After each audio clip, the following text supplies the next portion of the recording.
Hello and welcome to the dubious first episode of The Super Listener, a short podcast in which I listen to a bunch of music and then talk about it. So today I want to talk about Waylon Jennings and Kendrick Lamar, specifically Waylon Jennings' song Luckenbach, Texas, in Kendrick Lamar's Compton, off of Good Kid, Mad City. And I'm unfamiliar with Waylon Jennings' discography. But the version that I've heard is off of the Ultimate Waylon Jennings collection.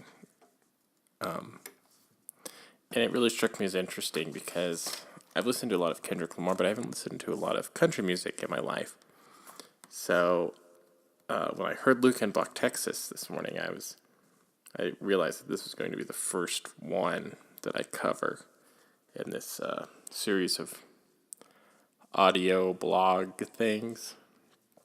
So at the beginning of Luckenbach, Texas, which is also called, in parentheses, Back to the Basics of Love, he starts off by stating that he doesn't need fame, that he has music. And then he says that there's really only two things he needs in life. He needs a guitar and a firm feeling woman. But the most interesting pieces to me were the concepts that Waylon Jennings invokes about returning to the roots of something that's kind of lost, something that's passed on. I think that country music ends up doing that a lot. And so does rap music. Compton is all about returning to Compton and how loyal they are to the initial, the epicenter of rap music as Kendrick Lamar and Dr. Dre see it.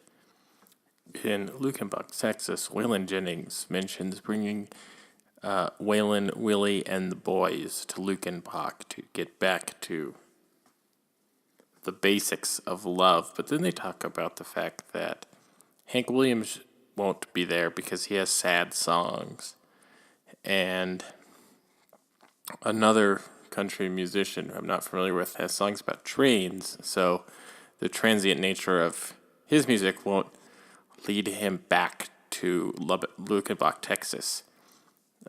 And I thought that was pretty interesting, especially later in Compton. Dr. Dre sings about essentially re-meeting with Eazy-E, Left Eye Lopez, and several other rappers in heaven so that they could go be gangsters in heaven.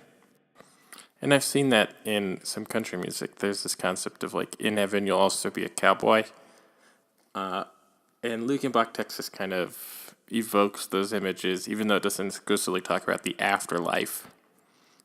He does at one point say, back in Luckenbach, Texas, where nobody's feeling no pain. Which is interesting because that would exclude, by definition of what he had just said previously, that Hank Williams is not welcome in heaven. Which is really unfortunate for Hank Williams, but, Waylon Jennings gets to call the shots, I guess. And the final point that I wanted to bring up in this very tiny blog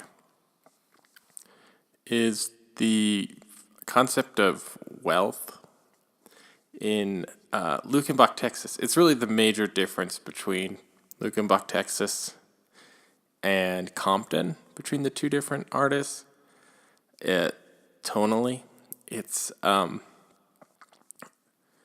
Waylon Jennings doesn't care for wealth. He explicitly instructs the woman who the song is directed toward to, and I quote, sell your diamond ring, buy some boots, and faded jeans. Where in Compton, Dr. Dre says something to the effect that I used to make $100 a month, and now I make $100 million a day. But Dr. Dre affirms that he returns to Compton because he's so loyal to Compton, where Waylon Jennings doesn't seem to be loyal toward Luckenbach, Texas. It's just a fantasy environment in which he can succeed. But both of the performers end up imagining the town that they mention in the song. It's just this really kind of floating world, epitomizing their own aesthetic values. And that is my observation on those songs. This has been an experiment. I hope you guys like it. And that's it. This is the super listener signing off.